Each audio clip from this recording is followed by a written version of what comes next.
Hey guys, it's Ted Bogert. Welcome back to the Ted Show. I've been looking forward to this all day long. First of all, big shout out because 900 episodes as of this episode right now. Very excited to have my brother on here. Dorian Medina is on, Sigma Chi. Yeah. He's got a great message and a business that I know you're going to want to know about. But thank you all for the love and support. We appreciate you. 900 episodes in. I love each and every one of you who've supported the show and have been a guest. So enough about me and the show. Let's dive into Dorian. Dorian, welcome. Thank you so much for having me on. I appreciate it. If you're watching us, I'm super grateful for you. Hope you're happy. Hope you're well. Much love sent to you. Amen. Same to you. So we have been trying. I've been following you since I realized you are a Sigma Chi like I am. And so you always want to support. You want to support people you love, and especially when you have something in common, which we have the fraternity in common. Of course. But I followed your journey. You have such a great one. So enough of me talking. Tell them a little bit about you. Talk about your journey and some origin story for us. Yeah. Thank you, Ted. I appreciate it. I'm in the health and fitness space. I went to college, Sacramento State, graduated, played football. I got hurt, and then from there, I found CrossFit about a month before I graduated. I was doing fitness for a pretty good amount of time, and then I wanted to do CrossFit and make that a career. Initially, just coach. And man, I slept at gyms. I commuted so much for free. I did lots of free work. And in the health and fitness space, you're going to do a lot of free work. So if you're an entrepreneur and you're looking to get into health and fitness, specifically coaching, you might have to do a lot of free work, specifically in the strength and conditioning world. And man, I was just from gym to gym, gym floor to gym floor. And then finally, I got my very first opportunity at CrossFit Elk Grove. And then from there, they ended up selling the business, and I wasn't a part of their staffing. So I was, back, just coaching for free. And then finally I got my very, I had an amazing career at ASAP Fitness. I ran the gym. It was everything I ever wanted. And I just finally decided to start my own brand in Black Box and Mobile Fitness. And then, yeah, that's basically, that's a little bit of my origin story. I'm super grateful with where I'm at right now. I'm super thankful with where I'm at in my life. And I appreciate all the losses and lessons that I've learned so far. So let's go back a little bit. So tell me, were you always into fitness? You said you played football. Were you always a sports guy, a sports nut? Fitness, you grew up around that? Yeah, I grew up around that, being in sports. I played football, basketball, and baseball. I was mildly recruited in basketball and football, and I decided to walk on at Sacramento State. And I had a really great, amazing career there, playing football there. But unfortunately, I got hurt in spring of 2013. I busted my knee running a route, and that was kind of the end of my football career. So I was what goes through your mind when that happens? Because that's a natural, forced pivot moment. You know that you're going to have to pivot and figure out what you're going to do next. What was that like? It was definitely an identity crisis I was going through. But luckily I had found Sigma Chi right before I got hurt. So, I was like really heavily involved in Sigma Chi and just kind of getting hurt and just kind of going through your identity. A lot of your identity is like, for me, was in sports and football. I was known as a jock. So like, that was definitely kind of hurt for a little bit, especially being such a young man at the time, being, 20, 21. And yeah, it was definitely a trial and tribulation, but I'm glad that I had found Sigma Chi at the time that I was finishing up my collegiate career. It's interesting to me because a lot of people, the Greek system in general has a really bad rep, and not necessarily that I disagree with a lot of it, because there should be a bad rep for things that I see. Yeah. But the brotherhood and the relationships and the meaning behind the Greek system, I think people need to take a chance on it. I'm a UCF grad, Eta Pi, and Sigma Chi, and it changed my life. Of course, it changed the way that I looked at networking at an early age. I mean, you're put in with a whole bunch of dudes or women if it's sorority, and that you don't necessarily know or have anything in common except your fraternity. And you have to figure out ways to work through it. So I'm a big proponent of the Greek system. And of course, I'm a little bit I have a big soft spot for Sigma Chi. Let's talk about when you CrossFit, because CrossFit, I always joke with my friends that own CrossFit that it's a cult. Yeah. I know it's not a cult. Yeah, definitely not.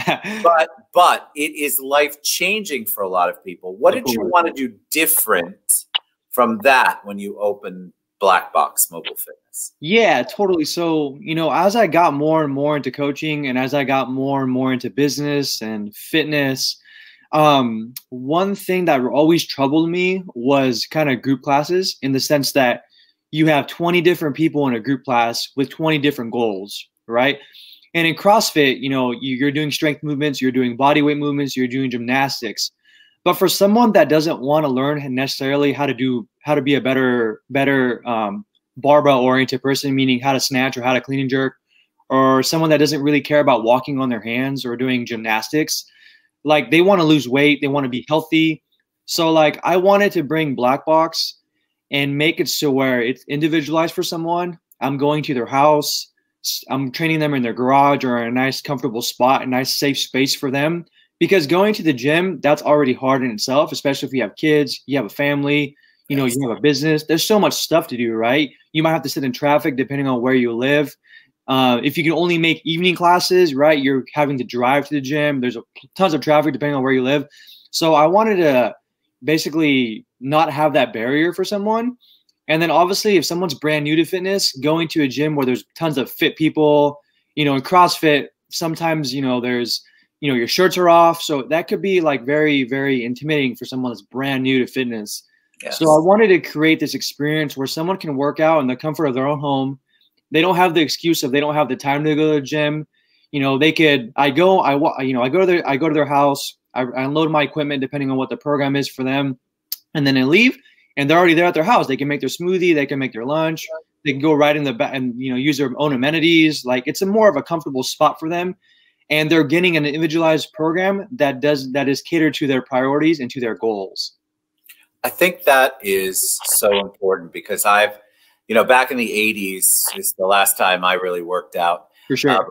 Before you were born. And so back then you followed what everybody else did in the gym. There was really no rhyme or reason to what you were doing. Yeah. And I think a lot of people, because we've learned so much from the health industry, of course, about what's good, what isn't, what works, what doesn't, and that it has to be catered to the individual. Yeah. A lot of these places don't do that. Of course. So creating it, for example, like somebody like me who's older, you'd have to take that into consideration. You'd have to take into consideration, I haven't worked out in 30 years. Totally. That kind of stuff goes back to what I'm sure you have, and I know you probably got lots of it from being in sports and Sigma Chi, is listening and trying to really hear what people are saying. So what are some of the mistakes we make? So you're right about the intimidation. I go into the gym, I look around, I'm like not taking my shirt off. For sure. But you go in and you kind of look what other people are doing. Yeah. And then you hurt yourself, or you're overdoing it. You're not doing the reps the way you're supposed to. You think you're doing it right. Of course. What are some of the mistakes we make? I think so with someone that's brand new to a fitness program, or someone that's even been training and exercising for a long time, I think prioritizing intensity over movement, that's one mistake that people make. So, you know, they'll take a long hiatus from exercising, right? You know, they're on and off with their fitness routine, and then they go to the gym and they do this intense workout where they're just super sore the next day, or they can't handle this sort of training volume. I think that's one mistake people make, is you want to basically ease into your exercise routine. You want to make it fun for you. You want to make it engaging for you. You want to find a type of exercise routine that works best for your lifestyle, something to where you don't want to force yourself to work out, right? Because you want to develop a good, engaging program, because fitness is one of those things that you're going to be doing for the rest of your life. In my opinion, right? Because it's important, right? You want to be able to play with your kids, play with your pets. You want to be able to, as you get older, you know, take care of yourself. You want to know, like, if someone's 80 years old and they fall, you want to know how to get up, right? Without needing assistance. So like things like that are super important.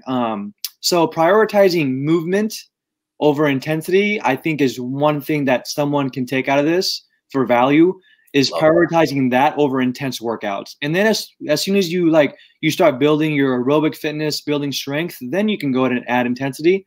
But for the most part, prioritizing movement over intensity is one thing that I think can bring a lot of value to your audience. I think that I love that, because I think that intensity is where people think they're going to get the result. And I know I've seen trainers, you know, I watch them from the bar across the street, but I've seen trainers that they overwork their people. And it's not necessarily, if you've got a group of 7 people, not each of those people are the same. And so the catering part is so important. Where'd you come up with the name Black Box? I love the color black, and I have a trailer, and it looks like a block, so I called it Black Box Mobile Fitness. I didn't really put a lot of thought into it, honestly. I love that, though, because I think people think, well, you've got one box, you're just bringing it all over, you're going to unpack your box, and all of a sudden I'm going to be fit. Doesn't work like that. What do you talk with people when you're creating the program for them? What are some of the steps? What are some of the questions that you ask? Because obviously you have to make sure you understand what their medical requirements are, what their nutrition is. It's not just, hey, Ted, give me 10 push-ups, which I would laugh. It's about really catering it to them. So talk about a little bit of that process. Yeah, totally. So somebody contacts me about my service, and then from there I schedule either an in-person conversation, or we talk a little bit over Zoom. And then basically it's an hour conversation where I get to know who they are, what they're looking for, why they want a professional fitness coach, what their lifestyle looks like, how they eat, how they sleep, you know, their family dynamic, like how much time they actually have. So, you know, this is an individualized program for every person. So I want to make sure that I'm bringing them the most value, and also getting to know what their goals are, you know, any questions they have, what their fitness experience is like, and just basically building their program from there. From basically, you know, our second conversation, I put them through a movement assessment. I put them through a 10-minute bicycle test. And then on the third session, we're basically where I'm doing their program with them. And everyone has different priorities, right? Like someone may be hurt. Someone may have, you know, a metal shoulder. Someone may be really overweight. Someone can be on different medications. It's important to know what your member is, and the person that you're working with, what, you know, the type of stipulations they have, or else, you know, you're not going to be able to coach them effectively. Agreed. What about nutrition? Totally. I call my service nourishment, because I think nutrition is I love that. That's good. Yeah. I call it nourishment just because, you know, you want to develop a positive relationship with food. A lot of people really have a negative one, in the sense that they have, you know, quote unquote cheat meals, or, you know, they just don't have a very good relationship with food. So how I like to coach my people, I'm very much a very entry level person for food. I like to know why you're eating the things you're eating, how they make you feel. You know, water is super important too. Your body's mostly water. So a lot of people just don't really drink a lot of water. So like having vegetables with every meal, like those are things that are really, really important. And I don't ever give anyone a diet plan, macronutrients, templates. I basically want to know why they're eating what they're eating. And then from there, I coach them on a week-by-week basis, usually adding a lot of things. So adding a smoothie, right, which creates a lot of macro and micronutrients. Adding more vegetables to someone's meals. If they're, you know, they weigh 100 pounds, right, and they're only drinking 10 ounces of water per day, a good, you know, something that can bring value to your audience is having, you know, half your body weight in ounces in water per day. That's, you know, that's a good stepping stone. So, you know, just stuff like that. I think that's really, really important. Not giving someone macros when they don't even know how to cook their own food, like just stuff like that.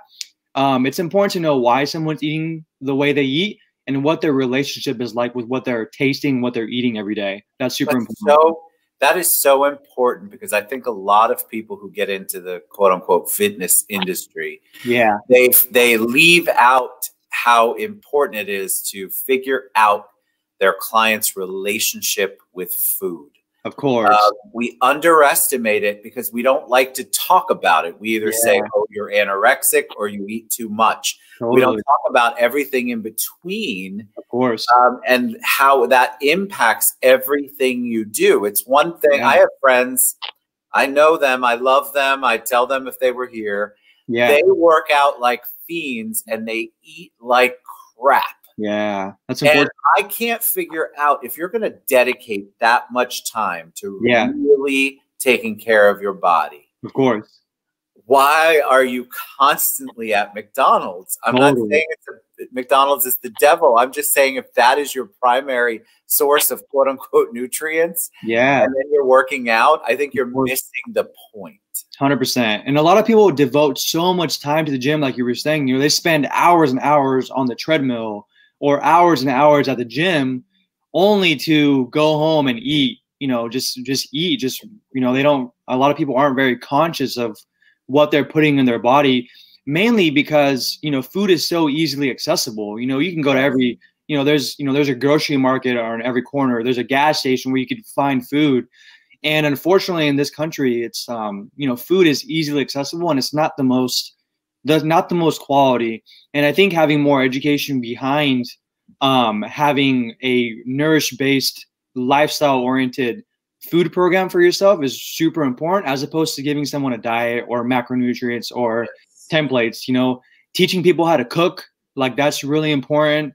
Like I teach my members all the time, like, hey, if you want to go have pizza, but like, maybe go and buy the ingredients. And then if you have kids, make it a bonding experience to where you can teach them how to cook while doing it at the same time. And then you just enjoy the pizza that much more because you put the work in, you made it, and then you created a bonding experience for your kids, which will then lead them to make better choices as they get older. Because, kids, they look up to their parents, they see what their parents do. So like if you create bonding experiences like that, I mean, I think that's something that can bring value to your audience as well. It's huge what you just said, because I think you're creating, it's not just about the food. It's about the experience, because most of the times where I can look back and think about, let's say, one of the most amazing meals I had, it wasn't necessarily about the food. It was about the whole ambiance and the people I'm with, the experience. And what we created. So what you're saying is so important. Instead of focusing on, all right, I'm going to go get a Papa John's, or whatever your poison is, you actually create. And then the bonding moment's so important. That mental health side of what you're talking about, I think is critical. I think a lot of people who are in the fitness world leave that part out. For sure. Totally. And just like other things, like putting your fork down, after every bite, chewing your food, smelling your food. Like those are just super important things that you can be doing just to create a healthier, better relationship with what you're eating. I'm thankful too. Like, I'm old school. So in my head, I say grace. Of course. But I think it's not about grace or who you pray to or what you think. It's about the gratitude. Totally. And there's a lot of studies that have been done about gratitude and food and how your experience and what you're thinking about while you're ingesting it and what you're smelling and how you're feeling. Of course. We shovel. We tend to, as Americans especially, we shovel that food in because we're in a hurry. We don't want to sit down and enjoy it. We're not with our families. Everybody's on their phones, watching TV. So the enjoyment of the food and having a positive experience with it is just as important as the rest of your fitness. 100%. 100%. And just like I said, it creates a bonding experience. People or food brings people together, just like music does, just like sports does, just like Sigma Chi has done for us. Like it creates this like community. So like, being mindful obviously of what you're eating and how it's smelling and putting your phone away and just being conscious of what you're eating. That's super important. So tell us what's your cheat meal? Do you even believe in that? Because I think a lot of people, they'll look, like, oh, well, Dorian, he's in shape. He's an athlete. He probably eats 3 stalks of broccoli and then never eats again. I think it's important for people to understand what healthy choices mean to everyone. So what does it mean to you? Do you ever have a pizza? Do you ever divulge? Do you ever go out on a limb and get a dessert? What's your 100%. I'm not very much of a sweets guy. I've never really liked candy or like ice cream or anything like that. but I've built up such a discipline in my food, and I have such a very good positive relationship with food that if I'm like on Thursdays, for instance, like Thursdays, I usually take working off. I'm not working out that day. I work out 6 days a week, moderate intensity, a lot of like muscle contraction stuff, and then obviously CrossFit. That's my main program. But on Thursdays, I don't train. So like on Thursdays, I love getting a burrito from what's called the Sacramento Natural Foods Co-op. And the burrito it's quality ingredients, right? So the flour is quality, the beans are quality, sweet potatoes, chicken. That's like my quote unquote cheat meal. If I ever want like pizza, I'll like my girlfriend and I will make it. So like we'll go buy the ingredients, and we'll just, like I said, we'll create a bonding experience out of it. And then I enjoy the pizza that much more as opposed to just going buying a pizza, right? Yeah. I wouldn't say I have cheat meals, but I do enjoy like pizza. I do enjoy burritos. It's just not a main staple of how I eat because I've built such a discipline in how I eat that I actually don't really crave that stuff. And like I have vegetables with every meal, but I have rice, I have potatoes. I think it's more important having a healthy relationship with food and why the stuff that you're eating, that's super important. But yeah, but for me, I love that stuff. You know, hamburgers, that stuff's great. I encourage people. You're right. It's important to have that healthy relationship, not just with food, but also with your workouts. And it's all mind, body, soul. It's not just body or diet or whatever. I hate that word diet. Me too. It's so many other things. All right. So tell us, if somebody wants to book a consult with you, wants to learn more about Black Box Mobile Fitness, what's the best way for them to reach you? Totally. So I'm pretty active on Instagram and Facebook and LinkedIn. I'm very personable person. So like you could just send me a message and man, I love just talking to people and getting to know them. It doesn't even necessarily have to be about fitness. It could just be about something else. I think, you know, being a good friend and having good conversation with people beyond trying to sell something or trying to promote your product, I think that's more important because in the long term, I mean, you're creating a deeper relationship with someone.